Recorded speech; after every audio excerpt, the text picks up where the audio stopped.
السلام علیکم۔ کہانی ولا میں خوش آمدید۔ آئیے سنتے ہیں آج کی بات۔ حضرت عائشہ رضی اللہ تعالیٰ عنہ فرماتی ہیں، ایک دن حضور گھر آئے، میں نے دیکھا آپ حضور صلی اللہ علیہ وآلہ وسلم بہت خوش ہیں۔ حضور جلدی میں کوئی چیز اٹھا کر جانے لگے، میں نے راستہ روک لیا، میں نے نہیں جانے دینا۔ حضور صلی اللہ علیہ وآلہ وسلم نے کہا، عائشہ میرا کوئی انتظار کر رہا ہے۔ ماں عائشہ نے کہا، حضور لوگ تو آئے ہی رہتے ہیں، میری بھی بات سن لیں۔ حضور نے فرمایا، اچھا بتاؤ کیا بات ہے؟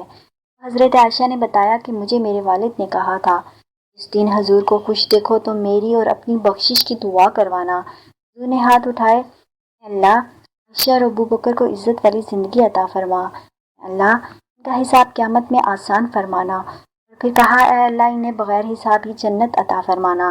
حضور دعا مانگ چکے تو پوچھا، عائشہ خوش ہو گئی ہو؟ جی حضور خوش ہو گئی ہوں۔ حضور اٹھ کے جانے لگے تو واپس لوٹ آئے، کہا، عائشہ میری دعا سن کر رو رہی ہو؟ مجھے قسم ہے اللہ کی عزت کی، میں اپنے ہر امتی کے لیے یہی دعا دن میں 2 مرتبہ مانگتا ہوں۔ حضرت ابو بکر صدیق رضی اللہ تعالیٰ عنہ غار میں حضور نبی اکرم صلی اللہ علیہ وآلہ وسلم کے ساتھ سخت پیاس لگی تو انہوں نے نبی کریم صلی اللہ علیہ وآلہ وسلم کی بارگاہ میں عرض کی۔ آپ نے فرمایا، غار میں اندر تک جاؤ اور پانی پی آؤ۔ حضرت ابو بکر صدیق فرماتے ہیں، میں اندر گیا اور دودھ سے زیادہ سفید، شہد سے زیادہ میٹھا اور مشک سے زیادہ خوشبودار پانی پی کر آیا۔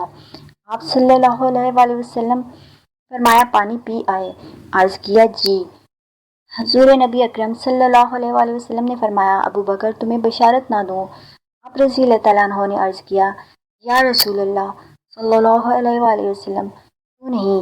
آپ صلی اللہ علیہ وآلہ وسلم نے فرمایا، اللہ تعالیٰ نے جنتی نہروں کے نگران فرشتے سے فرمایا ہے، جنت الفردوس سے لے کر غار ثور تک نہر بنا دو تاکہ ابو بکر سیراب ہو جائے۔